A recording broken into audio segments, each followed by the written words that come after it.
জানেন তো, কাজের প্রতি অনীহা, লক্ষ্য অর্জন করতে না পারা, সৃজনশীলতা কমে যাওয়া, মানসিক ও শারীরিক স্বাস্থ্যের অবনতি হওয়া এবং হতাশ হওয়া, এমন সব কারণেই আমরা অলস হয়ে পড়ি। তারপর এই অলসতার কারণেই আমাদের জীবনে নানা রকম সব নেতিবাচক প্রভাব পড়তে শুরু করে। অর্থনৈতিক অবস্থা সহ সকল ক্ষেত্রেই তখন আমরা প্রচণ্ডভাবে পিছিয়ে পড়ি। অথচ আমরা সবাই সুখ খুঁজে চলেছি প্রতিনিয়ত। কেউ অর্থে, কেউ বা ভালোবাসায়, কেউ বা আবার পথভ্রষ্ট হয়ে নিঃসঙ্গতায় নিজেকে হারিয়ে ফেলছি। কিন্তু কখনো কি ভেবেছেন সত্যিকারের সুখ কোথায়? আরে ভাই, সে তো লুকিয়ে আছে আমাদের ব্যস্ততার মাঝেই। ইয়েস ডিয়ার ভিউয়ার্স, এই ব্যস্ততাই আমাদের সকল সুখের মূল কারণ। একটা সকালের কথা ভাবুন তো, ঘুম থেকে উঠে দাঁত ব্রাশ করা, চা তৈরি করা, অফিসের প্রস্তুতি, মনে হয় যেন এক একটা যুদ্ধ।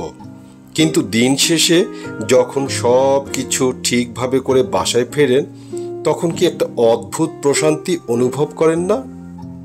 এই ব্যস্ততা আমাদের গড়তে শেখায়, সময়ের মূল্য শেখায়। ইংরেজিতে একটা কথা আছে, ওয়ার্ক ইজ ওরশিপ। আসলেই কাজ হলো ইবাদত বা প্রার্থনা। যে মানুষটি সারাদিন অলস সময় কাটায়, তার মনে ভর করে একাকিত্ব। অন্যদিকে যে ব্যস্ত, তার সময় কাটে লক্ষ্যপানে ছুটে চলায়। ব্যস্ততা মানে কিন্তু আপনি সকালে অফিসে গিয়ে রাতে বাসায় ফিরেছেন, তার মানে আপনি শুধু একাই ব্যস্ত তা নয়। যে মা সারাদিন সন্তানকে সময় দেন, সংসার সামলান, যে ছাত্র পড়াশোনায় ডুবে থাকে কিংবা অন্যান্য কাজ নিজেই করে, তারাও ব্যস্ত। অন্যদিকে যে একজন নিজের কাজ নিজে করেও নিঃস্ব অন্য একজনকে সাহায্য করছেন, তিনিও ব্যস্ত। আর এদের চোখে থাকে তৃপ্তির ঝলক একটু বেশি মাত্রাতেই।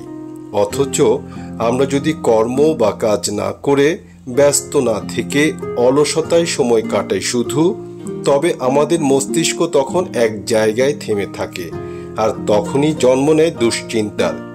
কথায় বলে, অলস মস্তিষ্ক শয়তানের ঘাঁটি। আসলে এটাই ঠিক কথা। কিন্তু যখন আমরা ব্যস্ত থাকি, তখন আমাদের মন ফাঁকা থাকে না। আর এই ফাঁকা মনই তো শয়তানের কারখানা। তাই পজিটিভলি ব্যস্ত থাকাই সবচেয়ে বড় আশীর্বাদ। ব্যস্ততা আমাদের জীবনের অর্থ দেয়। তাছাড়া এই ব্যস্ততার মাঝেই আমরা খুঁজে পাই নিজেকে, গড়ে তুলি ভবিষ্যৎ।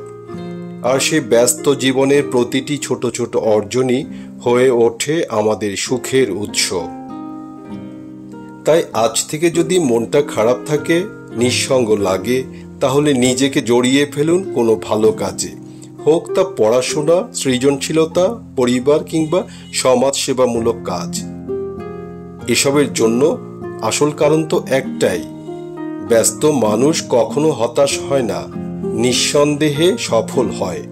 পরিশেষে আবারও বলবো, সময়কে ভালোবাসুন, নিজেকে ইতিবাচক, আবারও বলছি ইতিবাচক তাবৎ কাজেই ব্যস্ত রাখুন। আর এভাবে সুখ খুঁজে নিন আপনার ব্যস্ততার মাঝেই। কারণ এই ব্যস্ততাই যে সকল সুখের অন্যতম কারণ।